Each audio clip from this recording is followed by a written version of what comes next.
Hello students, today we are going to read chapter 2nd, book Honeysuckle, class 6th. Chapter name is How the Dog Found Himself a New Master. कैसे dog को कुत्ते को कैसे अपना नया मालिक मिला वो सब इस चैप्टर में हम रीड करेंगे. तो you may know that the dog and the wolf are closely related. तुम ये तो जानते होगे कुत्ता और भेड़िया जो है आपस में एक दूसरे से रिलेटेड होते हैं, शक्ल में, दिखने में, बॉडी स्ट्रक्चर में रिलेटेड होते हैं एक दूसरे से. You may also know something about how over the centuries human being have domesticated and tamed wild animals. और तुम ये भी ज़रूर जानते हो कि बहुत सारी शताब्दियों से ही मनुष्य जो है वो बहुत से जंगली जंतुओं को, बहुत से जंगली पशुओं को पालता आया है. Here is a story about how the dog became a team animal. और यहाँ पे एक कहानी है जिसमें आप पढ़ोगे कि कैसे कुत्ता जो है वो मनुष्य के, वो ह्यूमन बीइंग के कंट्रोल में आए हैं, कैसे वो उसका पालतू बना है. Then students, the dogs were once their own masters and lived the way wolves do in freedom. एक बार जो पहले की बात है, कुत्ते जो हैं वो खुद ही अपने मालिक होते थे और वो वैसा ही करते थे जैसा आप भेड़िया करते थे, उन्हीं के साथ रहते थे इन फ्रीडम, आज़ादी से. Until a dog was born who was ill pleased with this way of life. जब तक एक ऐसा कुत्ता जो है वो पैदा नहीं हो गया जो अपनी जीने के इस तरीके से काफ़ी परेशान था, काफ़ी वो प्रॉब्लम में रहता था. He was sick and tired of wandering about by himself, looking for food and being frightened of those who were stronger than he. और वो बहुत परेशान था क्योंकि वो चाहता था कि कोई ऐसा हो जो उसके लिए खाना ढूंढ दे और उसे ज़रूरत, उससे जो ताकतवर हो और उसे किसी दूसरे जीव से डरने की ज़रूरत ना पड़े. वो एक ऐसे जीव की तलाश में थक जाता है, ऐसे जीव को वो ढूंढने की कोशिश करता है. He thought it over and decided that the best thing for him to do was to become the servant of one who was stronger than anyone on earth.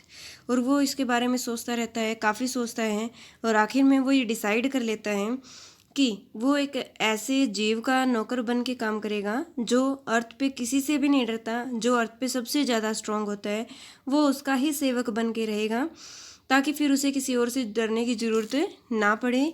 And set out to find such a master. और फिर वो ऐसे ही मालिक की तलाश में निकल पड़ता है.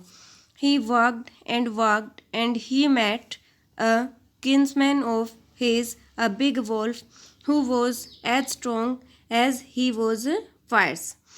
फिर वो चलता जाता है, आखिरकार वो अपने ही जैसा दिखने वाला, किंसमैन होता है अपने ही जैसा दिखने वाला, अपना रिलेटिव हम बोल सकते हैं, a big wolf who was as strong as he was fierce, जो कि इतना बड़ा था और इतना ताकतवर था जितना कि कुत्ता जो है, वो डॉग जो है वो डरपोक था.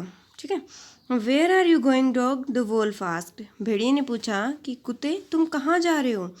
आई am looking for someone to take up service with. मैं एक ऐसे जीव की तलाश में हूँ जो मुझे नौकर बना सके. Would you like to be my master wolf. भेड़िए, क्या तुम मेरा मालिक बनना पसंद करोगे.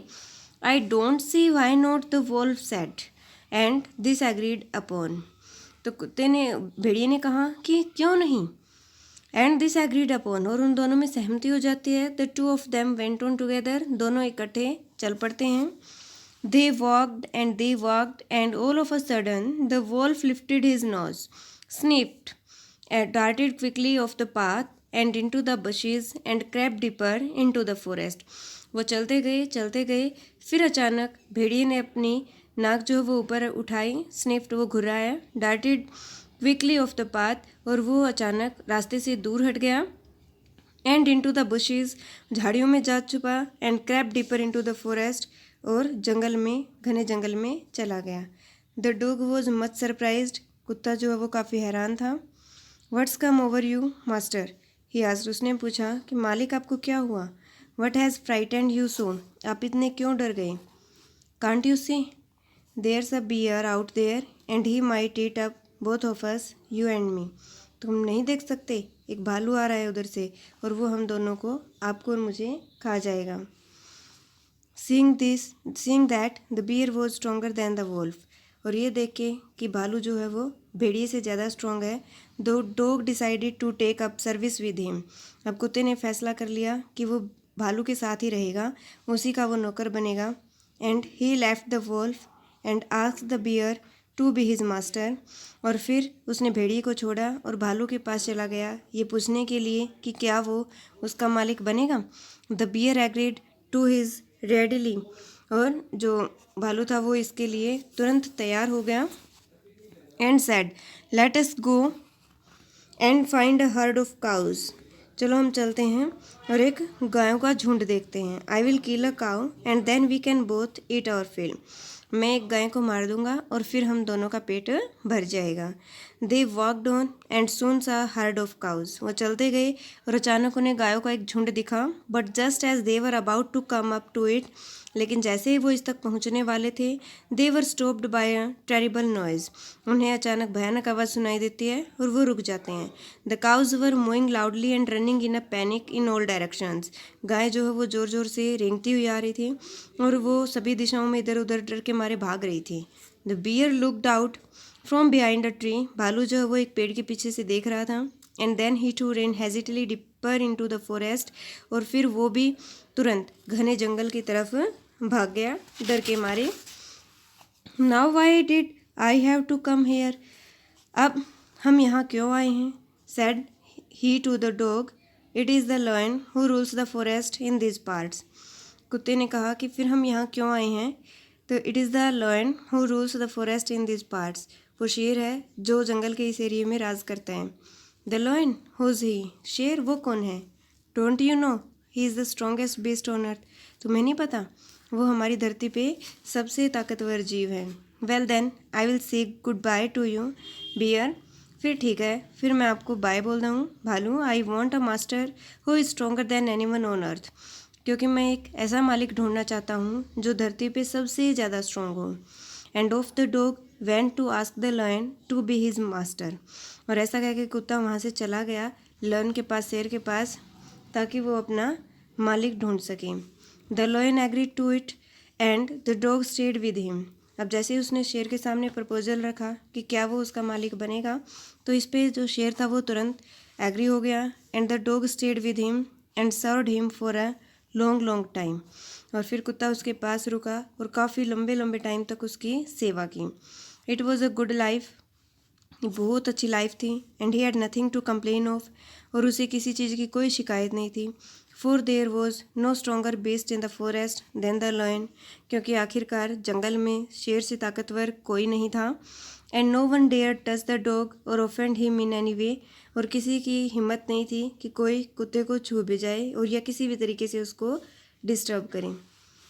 But one day the two of them were walking side by side along a path that ran amid bare cliffs when all of a sudden the lion stopped. फिर एक दिन वो दोनों साथ साथ इकट्ठे ही जा रहे थे एक रास्ते से, एक ऊंची चट्टान के पास से। तभी अचानक शेर रुका। He gave a great roar and struck the ground angrily with his paws. फिर उसने ज़ोर से दहाड़ मारी और गुस्से में उसने ज़मीन को खुरच दिया। With such force that a hole formed there. इतने ज़ोर से ज़मीन को उसने खुरचा कि वहाँ पे एक होल बन गया। Then he began to back away very quietly. और फिर उसने बड़ी शांति से धीरे धीरे पीछे जाना शुरू कर दिया। What is it master, is anything wrong. क्या हुआ मालिक, क्या कुछ गलत है। Ask the dog surprise. कुत्ते ने हैरान होकर पूछा। I smell a man coming this way. मैंने इस तरफ किसी आदमी के आने की खुशबू सूंघी है, मुझे पता चला है खुशबू आई है। The lion said we would better run for it or we will be in trouble. अच्छा रहेगा हम यहाँ से भाग जाएं, अदरवाइज़ हम मुसीबत में फंस जाएंगे। Oh well there's I will say goodbye to you. अच्छा फिर ठीक है, फिर मैं आपको गुड बाय कहूँगा। Lion I want a master who is stronger than anyone on earth. क्योंकि मैं एक ऐसे मालिक को ढूंढना चाहता हूँ जो धरती पे सबसे ज़्यादा ताकतवर हो। And of the dog went to join the man and he stayed with him and served him faithfully. और फिर डॉग वहाँ से चला गया और उसने आदमी को अपना मालिक बना लिया और फिर बड़ी वफादारी से उसकी सेवा की। This happen long long ago, ये बहुत बहुत टाइम पहले की बात है। But to this day the dog is man's most loyal servant and knows no other master. लेकिन आज भी कुत्ता जो है वो मनुष्य का सबसे सबसे ज़्यादा वफादार नौकर है और कुत्ते को भी किसी मालिक की ज़रूरत नहीं पड़ी। Thank you students.